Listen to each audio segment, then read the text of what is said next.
Dragon Ball Z Sparking Zero. This is what we've been playing all weekend. We picked this up from Walmart, actually. I went to like three stores out of my city. A couple of GameStops who said they didn't have any more copies. I went to a Target and they told me that they have it and they have boxes of it, but they haven't opened them yet. And they'll probably be out later this week. They could just do what they want at that Target, apparently. When I got closer to home, the Walmart right up the street, man, they always have it. So I picked it up. And this is a great game. This is instant nostalgia for me. If you're not a fan of Dragon Ball Z, or even if you are a fan, I say Dragon Ball Z because that's when I got into the series, like most people. But if you're not a fan of Dragon Ball, I think you'll still have a good time playing this game. It's a solid fighter and the arenas are amazing, crazy amount of characters. I haven't played with anybody except for Goku and Vegeta to this point because I jumped right into the story mode. You can really feel a difference in the balance with the characters. You're fighting against Frieza and he just, if you don't know what you're doing, if you're just button smashing, yeah, he's gonna work you. You're gonna get a lot of work. And I got my fair share before I was able to knock him down. It's challenging in a good way because once you get the hang of it, these reversals, these counters, all these different special moves and stuff like that, it's a really, really fun action-packed game. I was really hoping I wouldn't have to rely on this again. If I want to win this fight, my only choice is to gather enough energy for a spirit bomb.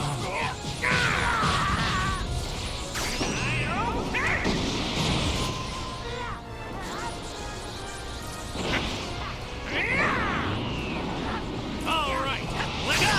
Share your energy with me for a spirit bomb. Done. Is that the best you can do?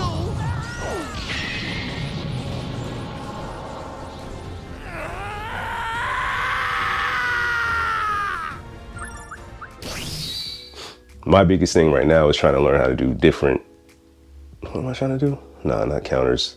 What the fuck are they called? Combos. I gotta stop hitting pins before I record. Learning how to do and complete different combos has been a bit of a challenge in this one.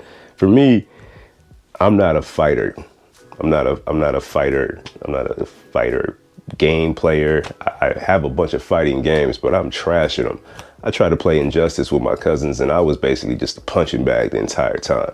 So I'm getting my ass kicked in a lot of these fights until I start to get the hang of it. Certain actions in the fight, if you do them or complete them, it will change the outcome. Something that didn't happen in the story or in the cartoon series or in the manga or whatever the hell you were getting your Dragon Ball fix from. It'll happen in this and it'll change the narrative or the direction. I haven't come across any of those yet. I know there are some where if you beat Raditz really quickly, that'll change. You can make a different decision. That'll change what you do. For me, I'm gonna just play through it, making the choices I'm making. It'll give me something to look forward to, little replayability, something to check out once I finish all the chapters in the story mode. This is taking me back. This is some instant nostalgia. Seeing all of these different Kamehamehas and spirit bombs and all this crazy lights and flashing. I'm just glad I'm not having a seizure, to be honest with you, with the amount of hours I'm putting in on this thing. The piece that's helping with that nostalgia is the voice acting. Voice acting in this is amazing. Spot on. Now, I will say the cutscenes are more stills than they are actual like movements. I wish they would have just plugged the cartoon in there, you know, but more still photos than it is actual cutscenes. I'm thinking about, I played Skullgirls on the Switch and their cutscenes were a lot of just still photos with the voices. In these cutscenes, the still photos, you don't even get voices sometimes, you're just reading a comic strip. So that takes away from it a little bit. I would have loved if they actually had the voice acting, if nothing else, in there, or some real cutscenes in there would have been sick. Again, if you would have just plugged in the Dragon Ball cartoon right there, I would have been good with that too. Now, visually, it's a beautiful looking game. An amazing amount of characters. The roster is insane. I haven't even seen all the roster because, again, I just jumped straight into the story mode. At some point, I'm sure I'll play with them, but in all sincerity, they feel so much different that I don't want to play with a lot of characters because you gotta get your ass kicked if you ain't picking certain ones, because the balance is not there purposely. Dragon Ball Sparking Zero. Let me know if you picked this up. Let me know what your first impressions are of this game. Do you think you're gonna put a lot of hours in on this one? I personally know that I already have, but also very happy to have this one as a part of the collection. I'm just happy about this. It's been too long since I played a Dragon Ball game. What the hell is that? There. I don't know what that was, but it's gone now. What else are we playing this weekend? Let me double check. Oh, let me show you something else I'm doing. All right, so we are definitely still playing Legend of Zelda, Echoes of Wisdom. Yeah, this was a hard one to put down. Honestly, Dragon Ball Z is really that good.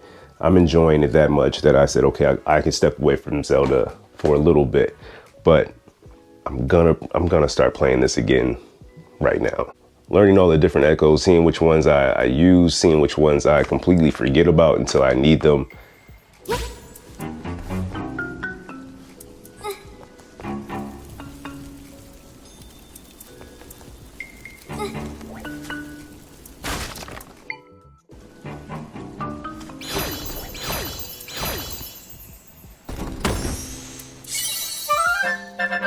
The ones that I most use would be the water, cube, echo, and the beds. Yeah, because I'm always bridging something and the bed's taking me up top. I just saw that hack for the floating tile or the flying tile and just taking that as steps all the way up, but I don't have enough power in try yet in this little floating thing right here to have multiple. So as soon as I shoot one, I think I only have 6, whatever it is, I'm like 1 power or whatever short to do that. So that's the next thing. I'm gonna just hack the game with that, whatever that is, and flying tile my way all the way to wherever I gotta go. So this has been a pretty decent weekend, a pretty entertaining weekend. Afro Samurai. I was going through all of my DVDs and my animes and all that, and I came across this and I had to put this in. Somebody in the comments said something about Afro Samurai too, so I was like, yo, let me play Afro Samurai. And really enjoying reliving this one. Forgot how cold this was. Like the opening sequence, just come on, man. As a child, you watch your father get like, nah. You raising a demon at that point. But this is a great one. If you have not checked out Afro Samurai, do so. And the movie Resurrection, I believe is what it's called. That was great too. That's what I'm playing this weekend. Dragon Ball Z Sparking Zero, Legend of Zelda, Echoes of Wisdom. 2 great games. October is really a beast, man. I was at the store and I saw Undisputed, and I know I'm gonna have to go pick that up. There's just no way I go much longer without picking that up. I'm hoping that it's in the realm of Knockout Kings. I haven't heard great things as far as reviews, but I don't care. I'm still gonna play it. I like boxing. Let me know what you're playing this weekend. Have you picked up either of these? Do you plan to do so? Let me know in the comments. Thank you for taking the time out to watch. If you haven't done so already, be sure to hit that subscribe button, turn on the bell for notifications, because these things drop completely at random. I'm trying to be more consistent with it, but like I said in the comments, not in the comments, in the description, these videos drop every weekish.